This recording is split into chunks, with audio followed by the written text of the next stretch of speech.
আসসালামু আলাইকুম ভিউয়ার্স, পেটুকের পছন্দে আপনাদের সবাইকে স্বাগতম। আশা করি আপনারা সবাই খুব ভালো আছেন। চলে এসেছি অন্য আরেকটি রেসিপি নিয়ে। আজ বানাবো মটর পনির, খুবই সহজ পদ্ধতিতে আর কম উপকরণ দিয়ে আর খুবই কম সময়ে এই মটর পনিরটা বানাবো।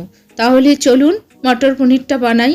মটর পনির বানাতে প্রথমে আমি একটা কড়া বসিয়ে দিয়েছি গ্যাসেতে। গরম হয়ে গেছে, তেল দিয়ে দিলাম। তেলটা গরম হয়ে গেছে, আলু কুচিগুলো দিয়ে দিলাম। আলুটাকে হালকা করে ভেজে নেব।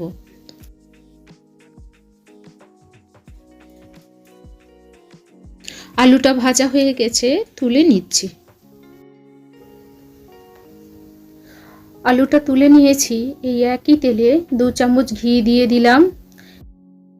ঘি গরম হয়ে গেছে, গোটা গরম মশলা ফোড়ন দিলাম, এলাচ আর দারচিনি একটু নেড়ে দিলাম।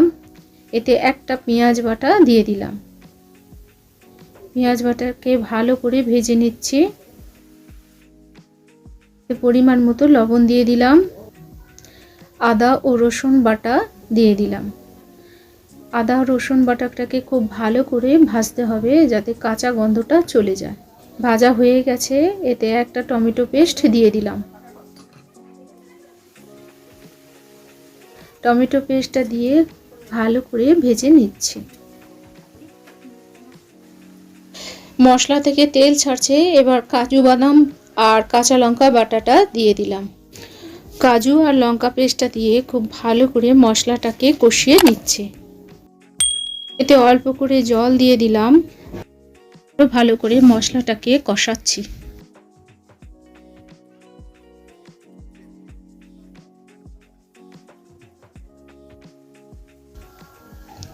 এবার এতে 1 চামচ চিনি দিয়ে দিলাম আর ভাজা আলুগুলো দিয়ে দিলাম। দিয়ে এবার মশলার সঙ্গে আলুটাকে ভালো করে কষিয়ে নিচ্ছি।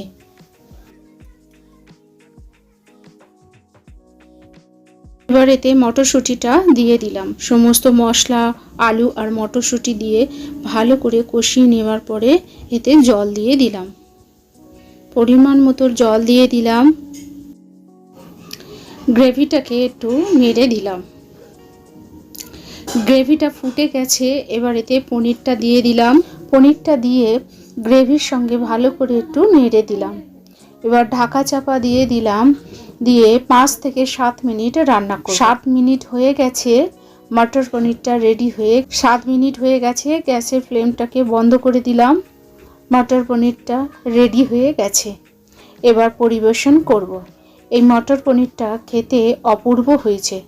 আপনারাও এইভাবে এই মটর পনিরটা তৈরি করুন আর কেমন হয়েছে আমাকে কমেন্ট করে জানাবেন। ভিডিওটি যদি ভালো লেগে থাকে তাহলে subscribe, like, share and comment করবেন। আপনারা ভালো ও সুস্থ থাকবেন। আবারও দেখা হবে অন্য কোনো রেসিপি নিয়ে। আল্লাহ হাফেজ।